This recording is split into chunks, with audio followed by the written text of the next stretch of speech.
The nurse held his arm. "Doctor, look at the scar." Dr. Ramirez looked and froze. That scar, he knew it, because he himself had made it 25 years ago, when he still believed that medicine was a calling.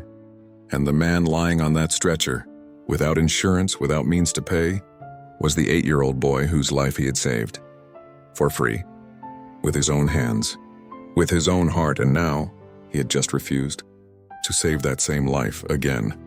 But to understand why a brilliant cardiac surgeon, who swore to save lives, refused to operate on a dying man, we need to go back 25 years, to the day when Dr. Daniel Ramirez was still the doctor he dreamed of being.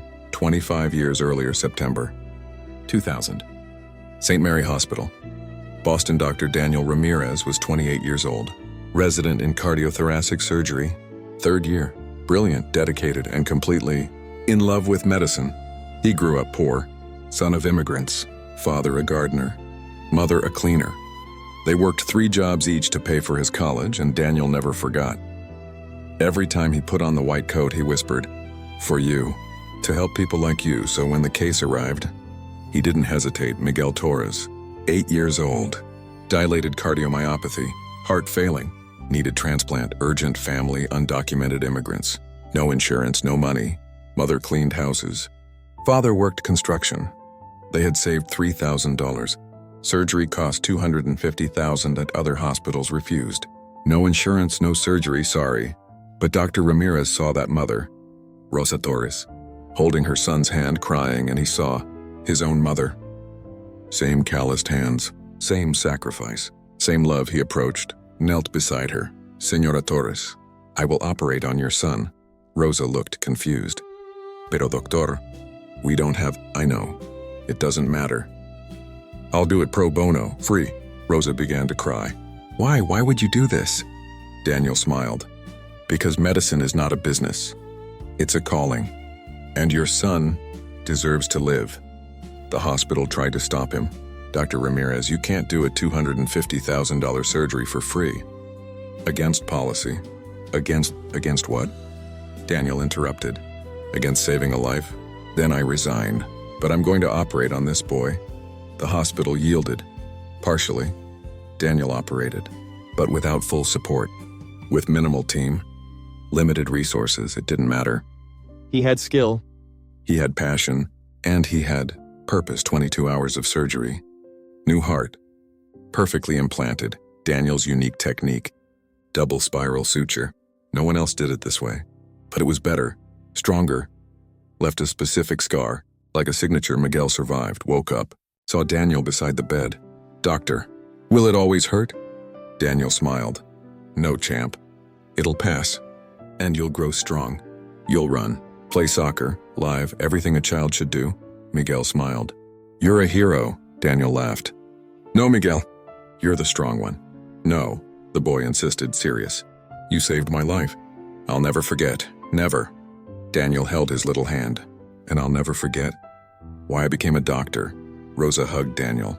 "Doctor, we have no way to pay you, but we'll work our whole lives to repay you."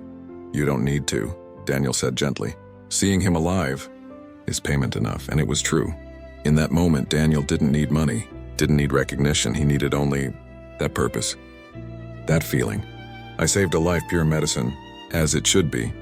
Miguel went home 3 weeks later, healthy, strong, alive. Daniel went to the next patient, next surgery, next life, because that's what doctors did. They saved, always, without exception, or at least, that's what Daniel believed then.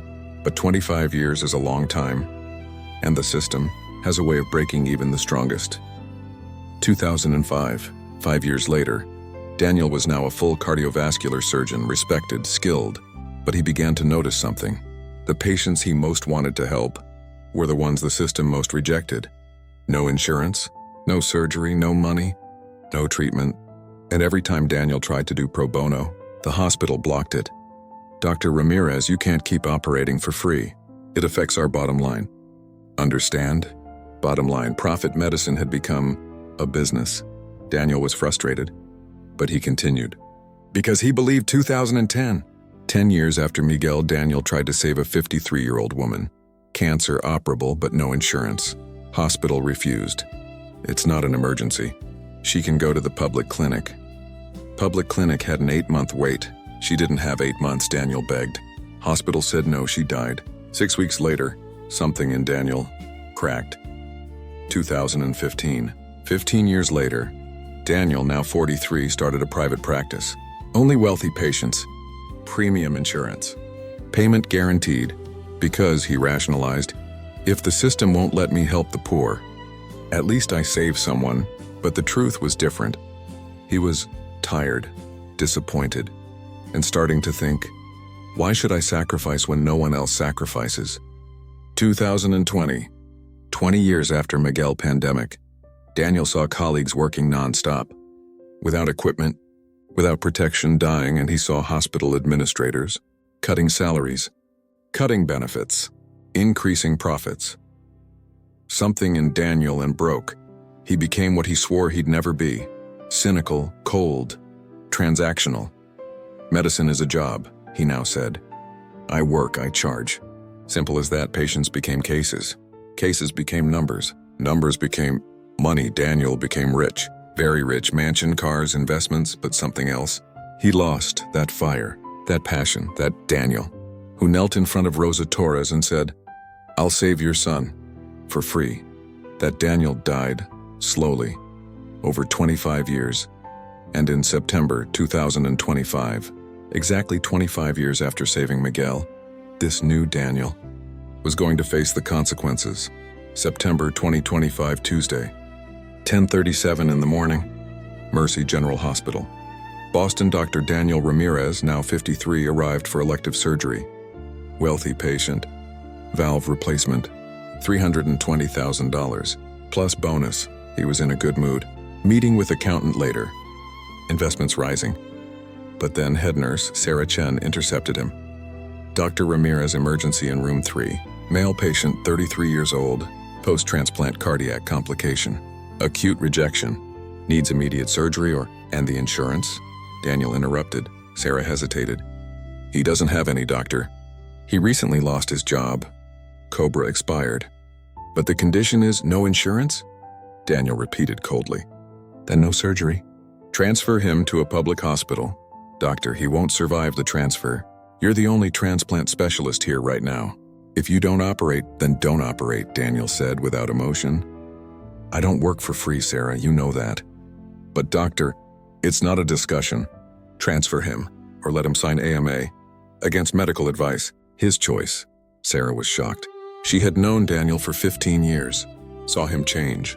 But this, doctor, he's going to die. Daniel stopped, looked at her, cold eyes.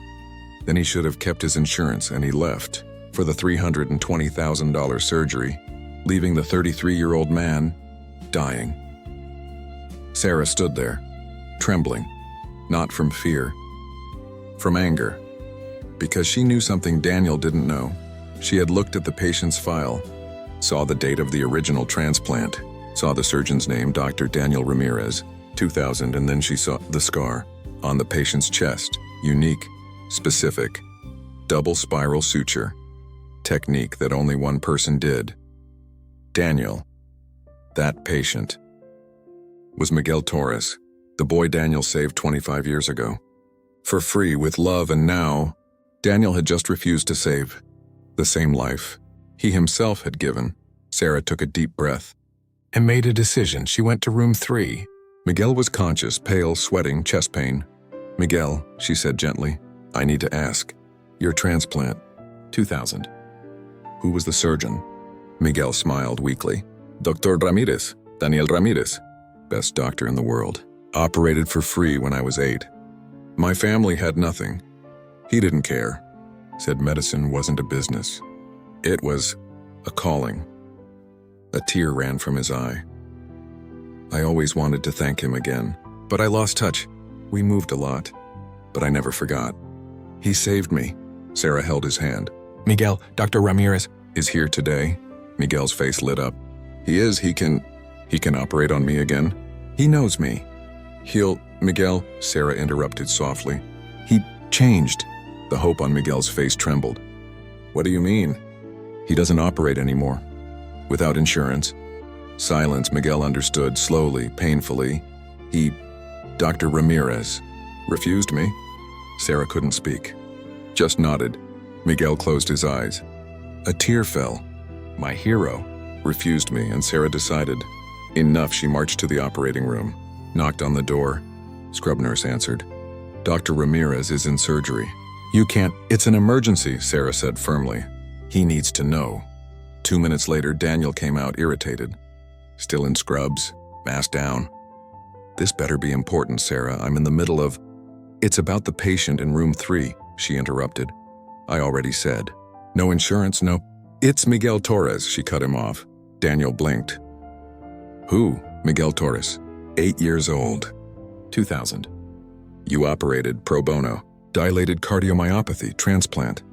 Daniel's face went blank. I don't remember every... Look at the scar, Sarah said, intense. Double spiral suture. Your technique. Your signature. That patient in room 3 is the boy you saved 25 years ago. And you just refused to save him again.